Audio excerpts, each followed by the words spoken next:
Magical girl Yareli Prime has finally arrived, and it's time for everyone who didn't want to do the Wave Rider quest to understand just what they've been missing out on for the past 4 years.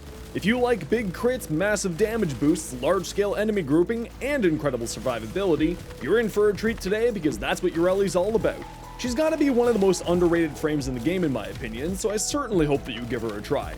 Before we get into the builds, let's go over her abilities and things that stay the same with all 3 of today's builds, because I suspect a lot of you don't really have full grasp on how she functions, but if you already know, I've included chapters, so feel free to skip around to the builds if you'd like to. Right out of the gates, Yareli's kit is incredible. Her passive has to be one of the best in the game, where while moving for at least 1.5 seconds you gain 200% critical chance on secondary weapons, so we already know where her playstyle is headed, and that's a weapon platform for our pistols. The critical chance increase is treated as a mod like Pistol Gambit, what's known as an additive critical chance increase.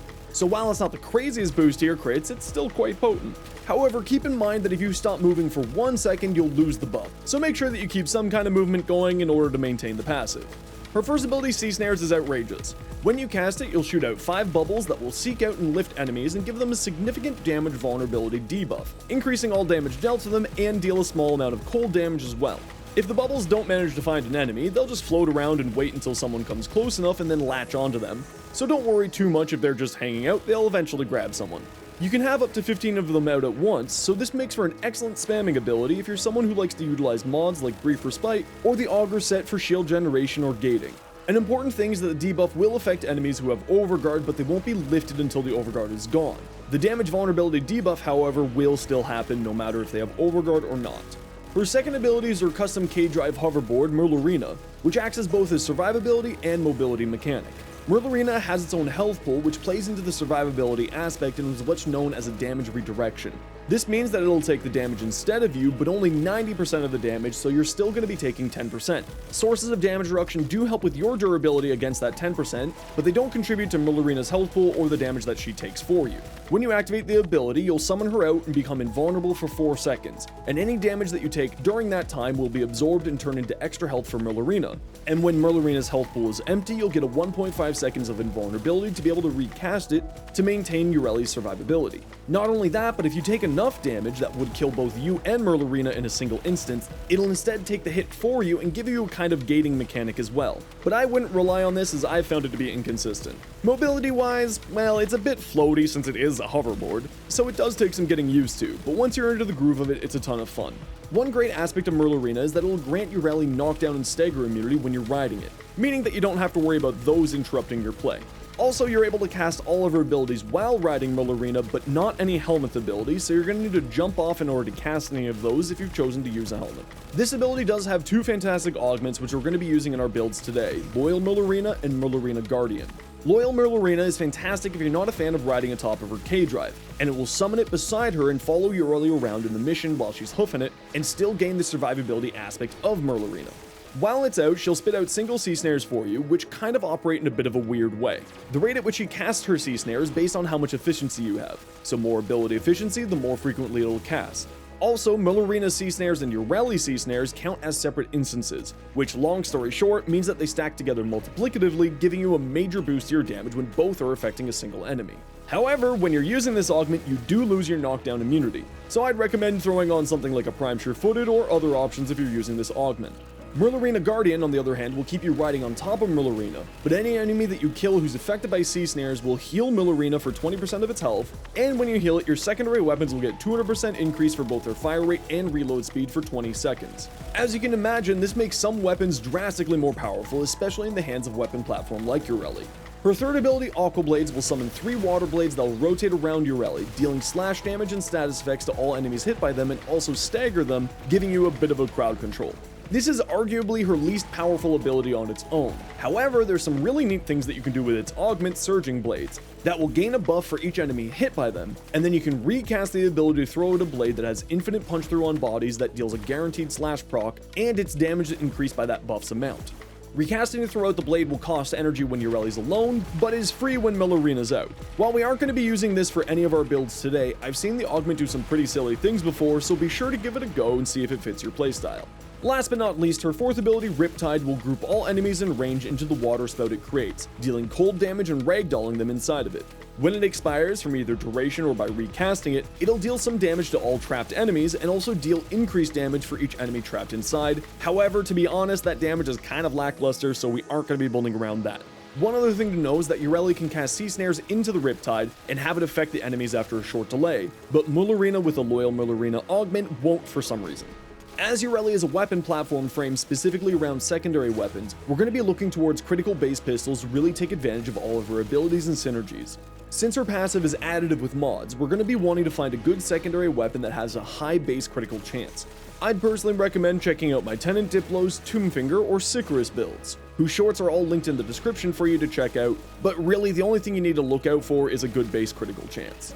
For Shards, this is what I prefer to run for all of our builds today, but if I'm gonna be honest, these are all super flexible and you should customize them to your liking. I've got one Amber cast speed shard here to help getting Sea Snares and Riptide out a bit faster, 2 Topaz shards to gain critical chance on our secondaries from heat kills, which includes heat kills from your secondary, which I typically have on them anyway, and 2 Crimson shards for strength just to improve our whole kit since everything does scale well off of strength. But if I'm gonna be honest, only the 2 red strength shards are important and only for one of our builds today. So throw in whatever makes the most sense for you and your playstyle and your weapon choices.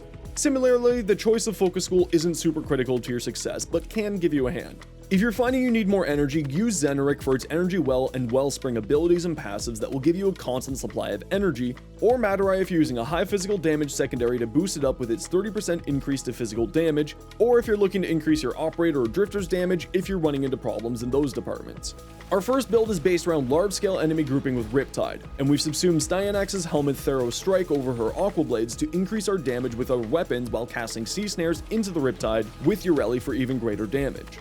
The whole idea is to suck up an entire room into a single spot with a ton of Sea Snares out, then cast Theros Strike to remove all of the enemy armor, and then just blast away until they're gone. It's a tried and true tactic of Warframe, and with the bonus critical chance from her passive, it really just does the trick. This is definitely the most basic of today's builds in terms of gameplay, but it's still really rewarding and one that I enjoy the heck out of when I'm just kinda needing a bit of a simpler playstyle. For the build, I tend to go with Growing Power to increase Sea Snare's damage multiplier and improve Theros' strike defense, removal, and healing. As we're using Loyal Merulina, we'll be using Prime Sure-Footed so that we don't have to worry about getting knocked down. I'm using Umbral Vitality to boost up our health and to play into the adaptation and the damage redirection from Merulina, and Umbral Intensify and Transient Fortitude to increase our strength further. While Loyal Merulina can't cast Sea Snares into the Riptide, she can cast them at other enemies to get them ready to be sucked into the next Riptide, but more importantly, using this augment allows us to cast our Helmet without concern. I've also thrown on an Equilibrium to improve our energy economy since I'm always running a companion with Synthi Construct to generate health orbs, as she has an incredible base energy of 300, though a flow would also be a fine choice if you prefer that route. As we said, Merulina is a 90% damage redirection mechanic, meaning that we still take 10% of the damage, and adaptation will make that 10% feel like nothing for the majority of the game. Since we're playing more around Riptide with this build, we're going to want a ton of range for the enemy grouping, so I've gone with Overextended and Archon Stretch to boost that up. And Archon Stretch's energy regeneration will be activated by our companion, but regular Stretch is of course fine. For Arcanes, I've chosen to use Arcane Velocity to increase our secondary's fire rate, and Molt Augmented to give us more strength. But this is definitely a flex spot if you're using the Growing Power Aura, as that will push us over the 200% strength needed for Theros Strike to have a 100% armor strip. So I also like to run Arcane Awakening or Arcane Precision to increase our secondary damage, since that's where all of our damage is coming from anyway, or Arcane Energize if you're finding that you're running out of energy. Our second build is much more mobile and based on the Merulina Guardian augment, giving our secondary significant improvements to their fire rate and reload speed, making this absolutely fantastic with nearly any secondary critical based weapon. Since we're able to cast Sea Snares while riding on top of Merulina, I love to span them out just as much as I can to give our secondary a major increase to its damage, but also to activate the healing to Merulina through the augment, greatly increasing Yareli's overall survivability and giving us that bonus fire rate and reload speed. Not only that, but since we're running such high strength on this build, we're getting some really incredible damage boosting coming from the Sea Snares. As for helmet options, I've gone with Mirage's Eclipse over Aqua Blades to increase our overall weapon damage incredibly, but also for its flexibility to change to damage reduction if for some reason I feel like I need that while in a mission. For the build, we have Brief Respite to top off our shields when we cast, as remember, we're taking very little damage between Merulina and Adaptation, so this will go a long way in ensuring Yareli's survivability, and it's going to be activated by our frequent casting of Sea Snares. I have Power Drift, Transient Fortitude, Umbral Intensify, and Blind Rage on her to give us just a ton of power strength to really increase the damage multiplier from Sea Snares and our helmet. Since we're already running one of the Umbrals, I've thrown on Umbral Vitality as well to boost up its power strength from the set bonus. Now, if you're worried about the forma or mod capacity, then I'd replace the Umbral mods with Archon Intensify and Irregular Vitality, as the healing that we do to Merulina will activate the conditional on Archon Intensify, and the health difference between the two mods is kinda negligible. Of course, we have Merulina Guardian on here as that's what this build is based around, and an adaptation to increase our survivability. Lastly, I've got a flow on here for our energy economy and prime continuity to increase the duration of our helmet. For arcane choices, I've gone with Arcane Energize as I do find that it really improved the flow of the build, and Molt Augmented for more power strength. But some other great options would be any arcane that increases our secondaries output like Precision, Awakening, Velocity, or Arcane Avenger for some more critical chance for the fun of it. And for our last build, we're returning to Loyal Merulina, but this time we're focusing much more on the augment than we did with the first build. With this one, we're running much higher efficiency to get Merulina spitting out those sea snares much more frequently, as if you recall, the more efficiency we have, the more frequently she'll cast it. Don't forget to also be casting your own sea snares as they'll stack multiplicatively, meaning that enemies can be affected by both instances of sea snares for bonkers damage increases. With this build, we're going a bit of a different route with our helmet, which as you can probably tell from the footage is Cyto 9's ability Evade, which we've put over Riptide. Evade will make us invisible, and weak point kills will also increase its duration and heal Yareli, giving her some extra sustain for any damage that does manage to hit her.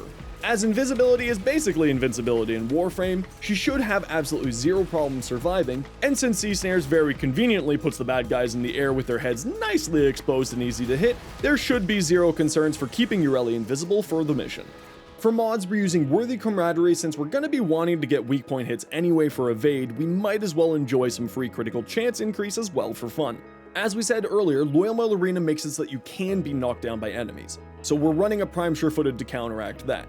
We have Transient Fortitude and Umbral Intensify to increase our ability strength to boost up Sea Snare's damage boost. Since Loyal Merulina's casting speed is dependent on our ability efficiency, we're going to be running one from the top for both Streamline and Fleeting Expertise to get us to the efficiency cap of 175. However, since both Fleeting Expertise and Transient Fortitude reduce our duration, we're going to have to fix that as Evade really needs duration.